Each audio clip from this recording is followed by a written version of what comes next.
All right, welcome back to another lesson. I want to give all the glory and praise to Yahweh Hashem Yahweh Shai, and double honors to the leadership of Great Millstone, the apostles, the bishops, the elders.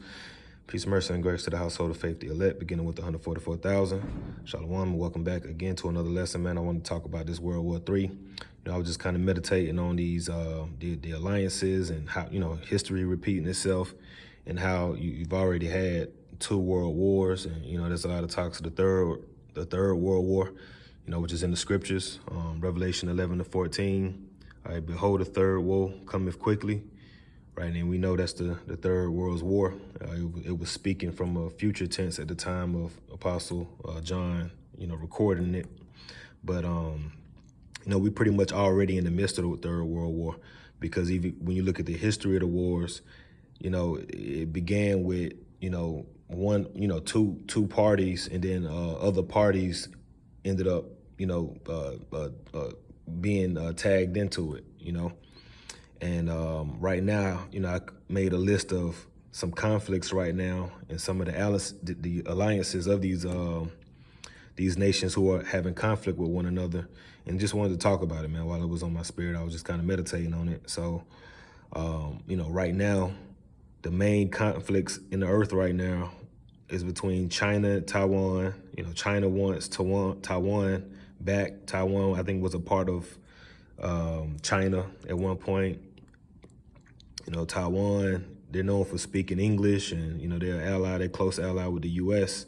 And I think U.S. is like pretty much being like a defense unto them, And I think it's been, said that if China invades Taiwan, that the U.S. is going to respond. You got Russia and Ukraine. We all know about that. That started a few years ago. Then you have Israel and Iran, which is the main hot one right now.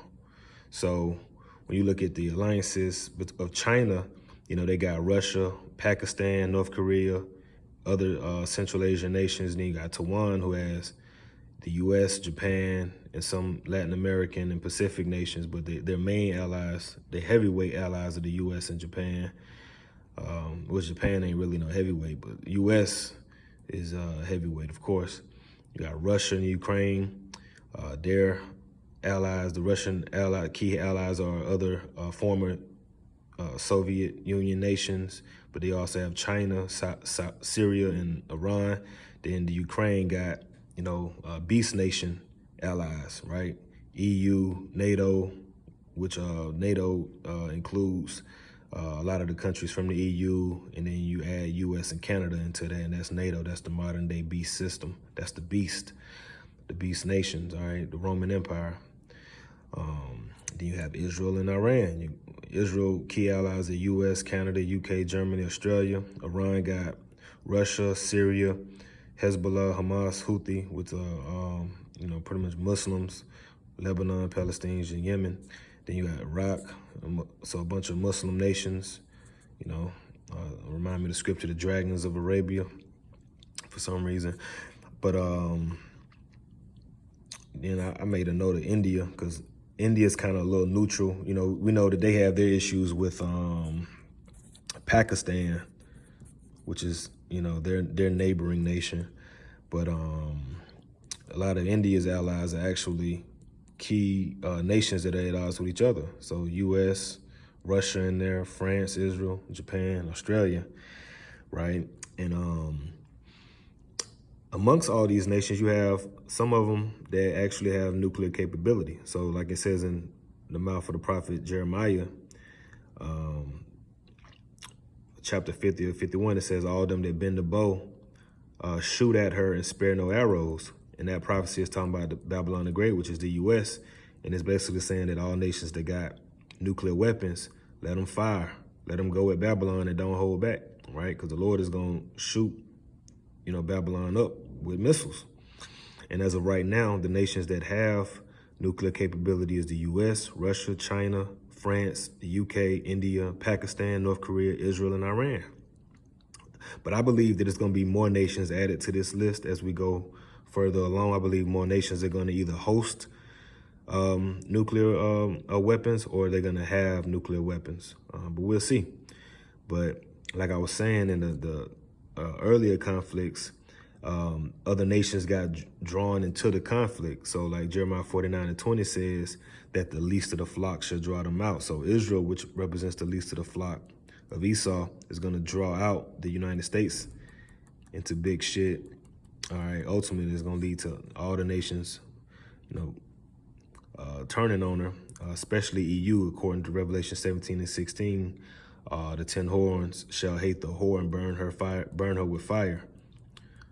All right, the whore is also known as Babylon the Great, which is the U.S. as well. So, just thinking about the history, just a side note, in World War I, they had a pandemic, the Spanish flu. You had a pandemic, at this time, which we call, COVID-19, which a lot of people just called it the flu. So that kind of history repeated itself, which at the same time, this conflict started, the Ukraine-Russia, I think the China-Taiwan conflict kind of kicked off too. All right, and another note, the wars, even though they start in 1 year, they be going on for some time. It don't be just a month of issues and it's over with. This shit lasted, the First World War was 4 to 5 years long. The second one was 6 years long. The first one started when, what's his name? Ferdinand, like one of the key leaders of Austria-Hungary got assassinated. And then that kind of led to a bunch of other chain of events. Same thing with World War II when, Hitler and Germany invaded Poland. That triggered a list of other events, chain reaction. So, these chain reactions are going to occur again, and then it's going to be game on. Revelation 16:12 says that the Most High was going to dry up the Euphrates River so that the kings of the East can pretty much come through and get ready for war. And right now, the Euphrates River, when you look it up, is drying up. It's not as full as it once was, which is an indicator that the Lord is stirring this thing up to make it pop off. Because we know that, in the midst of this war, this is going to be the last one. And then in the midst of this, the Messiah is going to return and deliver the elect, wherever they may be scattered, and call them up into the chariots so that they don't have to be on the earth when this place gets, when all those missiles let go. You're going to have to get called up into the chariots, which are the spaceships of the Lord, for lack of better terms. But the scriptures describe that. You're going to get called up so that you don't be, Revelation 18:4, come out of her, my people, so that you be not a partaker of her sins, and receive of her plagues. And that plague is Zechariah 14:12, that plague of fire. All right, this place is going to experience the second death on earth. The first death was the great flood. The second death is going to be great fire coming on the earth. All right, and well, I can keep going, but I got to get ready to go. But yeah, I just wanted to bring that out. Pretty much the Lord got all the sides already set up.